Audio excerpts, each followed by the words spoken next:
Position the flange and mark the hole's location, then you can drill a holes using the right drill.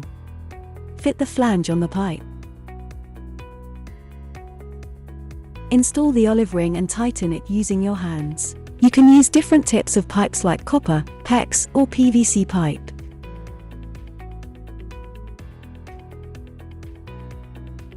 Put the pipe with a flange through the wall and secure it with the screws. Then you can tighten a flange using adjustable wrench. After the flange is secure, you can install your tap.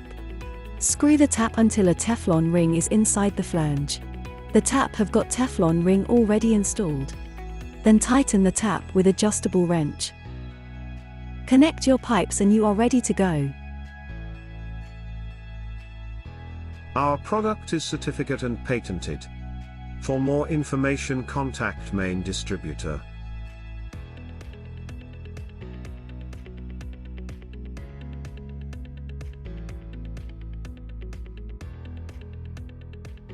We are underfloor heating and plumbing supplier based in Warrington.